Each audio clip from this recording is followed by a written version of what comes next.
gudoomiyaha degmada burco ee ka hadlay maartay dakhligan dalka lagu maamulo ee loo arkay inuu cid u hadlayo cidii u aragtay wayeelkood laakiin fikirka uu qabo ayaan qabnaa dhamaantood waxaan ugu baaqayaa xildhibaanada ka soo jeeda bari ee baarlamaanka iyo kuwa guurtida iyo kuwa golayaasha deegaanka ee bariguba inay arinta si cad uga hadlaan qodobna waa isku taagaya waxaan leeyahay xildhibaanada reer Gabiley oo hadlay madaxweynaha Jamhuuriyadda Soomaaliland ee yiri isbarbardhigay qabyaalad waxaan leenahay anagu xidhan xildhibaanada reer Caynaba Muuse Bixi Cabdi waa madaxweyne waana dooran insha Allah idinkuna hadalka ama xaal ka bixiya hadaa xaal ka bixi weydaan oo madaxweynaha sheegateen haweenka Gabiley waa ka bixi doonaan anada golaha deegaanka gobolka Saraar waxaanu taageersanahay hadalkii gudoomiyaha maayarka degmada burco ee ku saabsanaa cashuuraha hadalkii ku saabsanaa arrimaha cashuuraha dalka runtii Soomaaliland waa la wada leeyahay cashuuru dalka waa ka dhaxeeya gobol walbana waa ka soo baxaa qaranka Soomaaliland way galaan cashuurta cidina ma sheegan karto laakiin waxa weeye hadii la war aynu si wacan wax loo qaybiyo cashuuraha ee hadal khaldan ma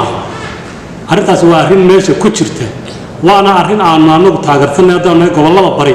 أنا كسبه توقع دقمة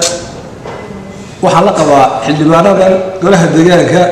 قبضت الشركة شراء صار شيء وحن أنا وتاجر سنة هاي ما يركب ما يرد بري مستر مراد حاول مراد أو صار ودي كده مقضي سووا قبل أي وجوه لكن هو قدم قضية قبل بري وأنا مدحونا عدك شعب كنت هاجن منعها إن عد كاري وهذا الشو أي كدكتو بنع أي كدكتو waxaan leenahay arintaasina waa arrin khaldan dadka Soomaaliland waxbay wada leeyihiin marka haday tahay dhaqaalaha haday tahay shaqada iyo shaqaalaha waa in la helo equal right xuquuq isku mid ah ee ugu hadlay degmadiisa burco ee ugu hadlay gobolada bari hadalkaas oo ahaa hadal wixii jiray iyo xaqiiqadii taagnayd uu kaga sheekeeyay gobolada barina uu mas'uul kaga ahaa taasaan runtii taageerina waxaan leenahay maayarka waa ku taageersana jirtay maayarka dad u soo jawaabay xildhibaanada golaha deegaanka ee berbera iyo kuwa Gabiley labaduba u jawaabeen hore maayarku wuxuu la hadlay xukuumadda wuxuu la hadlay madaxweynihii aanu dooranay xaqna aan ugu lahayn inaan cabashadayada iyo tabashadayada u gudbino ayuu la hadlay halka maalintii hore ee madaxweyne Saraar joogay galbeed